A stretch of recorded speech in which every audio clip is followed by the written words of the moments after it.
অপু বিশ্বাসের বিয়ের গুঞ্জন নিয়ে মুখ খুলেন গৌতম শাহ।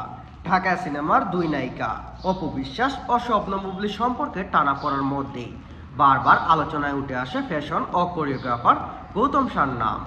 এক সাক্ষাৎকারে তাদের নিয়ে অপকট কথা বলেন তিনি। গৌতম শাহ সেই আলোচনায় সিঙ্গাপুরে অপু বিশ্বাসের বিয়ের গুঞ্জন থেকে শুরু করে শাকিব খানের সঙ্গে বিচ্ছেদের পর মানসিক অবস্থার ধারণা পেয়েছে দর্শক। তার ভাষ্যমতে অপু বিশ্বাস বিষয়টি সামাজিক যোগাযোগ মাধ্যমে দেখেছেন তিনি। গুঞ্জন সত্যি হলেও শুভকামনা, তবে মিথ্যা হলেও অবাক হবেন না তিনি। অপু বিশ্বাস নিজের শক্তিতেই এগিয়ে যেতে পারবেন বলে মনে করেন তিনি। গৌতম শাহ জানান, অর্থ বা সাফল্যই জীবনের সবকিছু নয় বা সুখ নয়। একজন নারী হিসাবে অপু বিশ্বাস এটি প্রাপ্য। তিনি একটি সুন্দর সংসার যেতেই পারেন। মা বাবা নেই, ছোট্ট ছেলে জয়, সব মিলিয়ে নতুন করে সুখী হওয়ার সুযোগ তার পাওয়া উচিত বলে মনে করেন তিনি।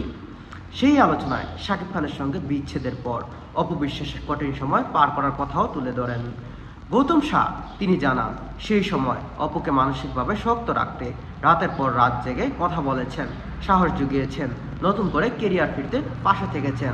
পরবর্তীতে তৃতীয় ব্যক্তির কারণে তাদের সম্পর্কের মধ্যে তৈরি হয় দূরত্ব।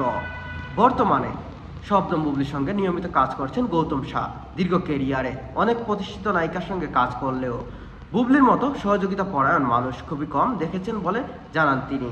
কাজের প্রতি তার আন্তরিকতা ও সহযোগিতা মনোবোধ গৌতম শাহকে মুগ্ধ করেছে।